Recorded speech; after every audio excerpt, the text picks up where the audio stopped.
Greetings, everyone. I know this video is probably going to be a little bit long, but please make sure you watch the whole thing. I need to make sure everybody is on the same page with this new system that we're going to be using, and I need all of you to start using it and using it correctly. So first, you have been for the past semester using the daily log, or at least you were supposed to be using the daily log, and that's how I know what you have been doing. We're no longer going to use that daily log. I'm going to remove this, and I will put a link to the new system. But before I move on to the new system, I do want to address the daily log. There's really no excuse for you not to be submitting daily logs and telling me what you're doing each day. The computer up there now comes up 5 minutes before the end of the period, reminding you that you need to fill out your daily log. But here is what the responses look like for this semester. The numbers are how many each bar is a different student. I have some of you, 1, 2, 3, 4, 5 of you, who've only submitted one log for the entire semester. These logs are how I justify the grades that you are given for your semester grades. It's a pass-fail course. And quite frankly, based on the work that you are telling me that you're doing, there's 5 of you right now, actually a number of you, would have Fs because you've done very little, if anything. I know that that's not the case. I know that many of you are doing work and just never filling them out, but you need to start filling those out. The only way I can show Mr. Cedar and Mr. Will what you are doing to justify continuing this program is if you are submitting these tickets and telling me the work that you're doing each day. So with that in mind, here is the new system. So when you go to the MVStat website, you will see a new link there. It says CB, short for Chromebook, and PAT database.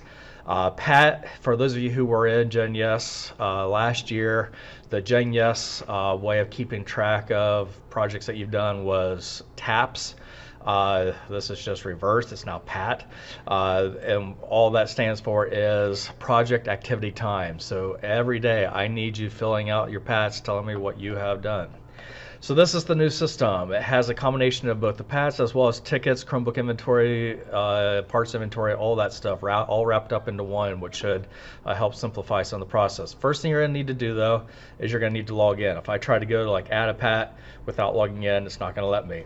So your username and password that you use to log onto the computer is the same username and password that you will use to get onto this system. So going back to here, the home page, this just gives you some quick stats. We have 8 open tickets right now, so this will be a good way for you to see, are there things that you need to be working on? So we have 8 tickets open, 4 complete. These are some of the recent tickets, so I can quickly access those from here, or I can go here as well. We'll get to that in a second. So PATs. So when I go to PAT, add PAT, yeah, I used a little goofy icon there, that may go away, but so hello PAT. This is where you should be adding them. You're going to choose a PAT category. What was the project? Assisting teachers, Chromebook database work. Chromebook database work would be things like updating the database, adding in Chromebooks, removing Chromebooks, updating the inventory, those types of things would be Chromebook database work. That's not actually work on Chromebooks. OCC website work, other web work, video production, other content creation, and other. And if you happen to have any other category suggestions, things that you are working on frequently, we can add those in as well. You'll notice that the one thing's missing from there is Chromebook work. Chromebook, and it says right here, no Chromebook repairs should be added as PATs. Those should be added as tickets, and notes should be made there. That way the work will be tied to the Chromebook. So if we continue to have multiple issues with the Chromebook, those things that you are doing will be tied to that Chromebook number, and we can see, oh, this was in just a month ago with the same issue or something like that. So Chromebook work should not go here. It goes under the tickets. We'll get to those in a minute. So those are your PATs. Once you've done it, you can submit it. You can also go and you can view all your PATs, which I don't have any, but you would see all your PATs listed here. Tickets. To add a ticket, tickets aren't just for Chromebooks. We have some categories. Chromebook repair is going to be probably the biggest one. But if you have a ticket for assisting a student or a teacher, if somebody comes in and you're able to help them right then and there, you do not need to do a ticket. You can just fill out the PAT and go to PAT, and category was assisting student or teacher. But if somebody comes in and says, hey, I need a video created for 2 weeks from now, and it's not something that's really that you want to work on, or even if you do want to work on it, but you're not going to be able to get to it right away, you can add it as a ticket, and then somebody else can jump on and do it if it's not something you want to do. Content creation, kind of the same idea, and actually I guess that would be more of the creating a video thing. I'll probably go into content creation. Assisting might be Ms. Bishop needs a student to come in during 4th period on January 4th to help video a lesson or something like that would be assisting. So you have your different categories, but the main one will be Chromebook repair. So I'm going to go to Chromebook repair. You'll need to select the building. For all buildings other than a high school, when you select the building, it's going to come up with Chromebook number and teacher or student if you know who that teacher student is, if it's listed on the ticket. Make sure you're entering a number. If we don't enter a number, then we have no way of knowing which Chromebook we're talking about, which one the ticket was for. For the high school, it's a little bit different. The high school is now tied into our Chromebook database, which is this right here.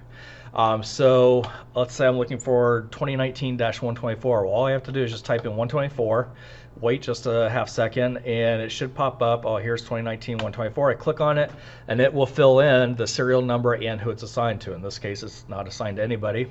Fill in whatever you know about the issues. If you don't know what the issues are, just put in unknown, and then somebody else can troubleshoot it, or you can troubleshoot it later, and then you'll submit the ticket. Then submitted tickets can be viewed by going to View Tickets. So here are tickets that have been added to the system so far.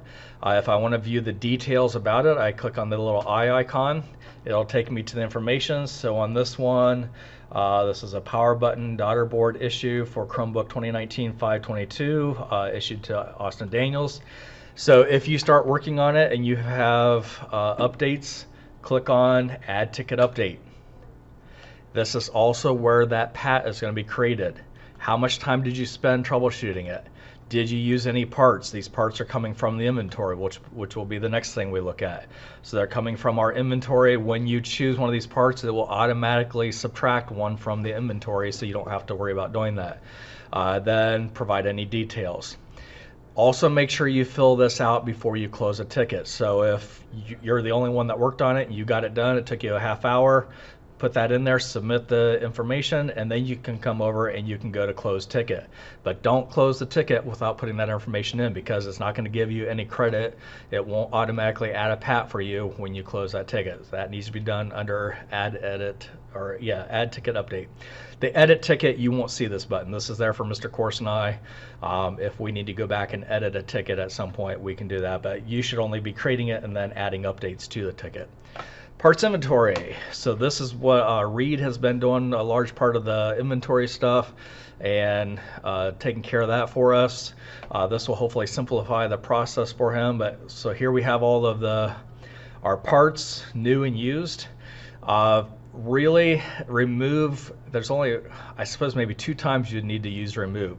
One would be if you accidentally added too many, you would need to remove one, or if you go to use, say, a screen that's been salvaged from another Chromebook and you find that that screen actually doesn't work.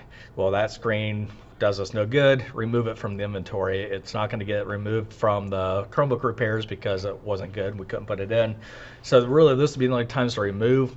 Otherwise, back here under the update tickets that I just showed you, this is where you're going to be removing those. When I say, oh, I used a battery, and I submit, it's automatically going to subtract that from the inventory.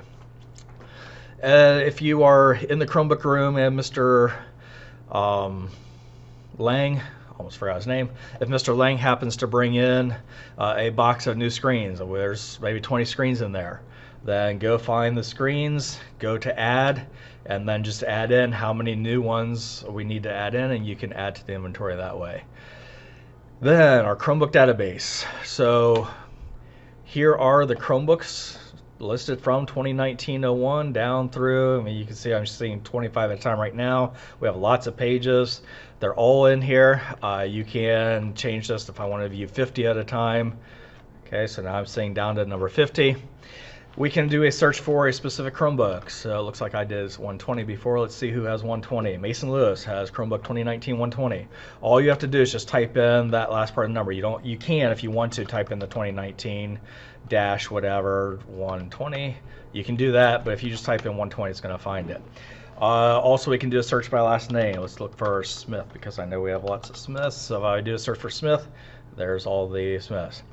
Then let me go back to just the regular view. Hit back a couple times. There we go. So you can see here I have assign and unassign. If it's already assigned to somebody, we have an unassigned button. If it's not assigned yet, we can assign to someone by clicking assign. Let's say I want to assign this to Chelsea. I type in a name. The name will pop up. Make sure you select that student. Don't just type in a name and then, like if I go back and say assign, and I just type a bunch of stuff, notice I can't hit assign because it's not actually choosing a student in the system. It has to be a student in the system. If the student's not in the system yet, they're not going to need to be added. This actually does not exist yet. That's a dead link. So you would need to talk to Mr. Corserai, but hopefully next week I will get that page done and then that will be working. But it has to be a student in the system. It'll pop up, select the student, and then you can assign it. I'll go ahead and assign that one. Okay, so you should get a message then. Chromebook table is updated successfully. The Chromebook was assigned. So if I come back here, refresh my page, we can see now that that is assigned to Chelsea.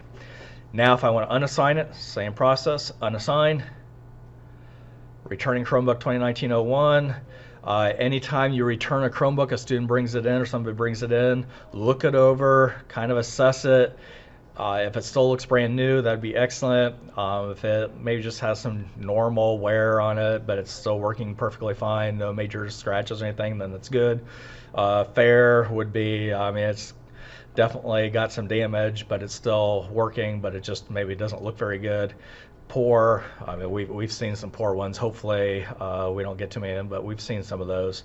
So you'll choose the condition, any notes that you need to add, like if they return the Chromebook but the charger wasn't with it, so they need to be charged for the charger, notes like that would need to go in here, and then just hit submit. And if I come back and refresh this, we can see that that's no longer assigned to Chelsea. Okay, so that is an overview of the system. Now the admin stuff is stuff that you won't see. Pat admin, Mr. Course and I will see this, or we can go through and we can approve. So when you submit your PATs, we'll look at them, make sure they look legit, and then approve them. And then this is going to be what your grades are based on. We'll be looking at this PAT system, saying that you are actually doing things. These are where the reports will be pulled for Mr. Will, for guidance, etc. So you need to make sure every day you are getting in and using this. If you see any issues with the system, any suggestions that you have for improvements, any problems, please let me know. But it should be in pretty good working order now. There's still things I need to add, but at least I got to the point where you guys can start using it now.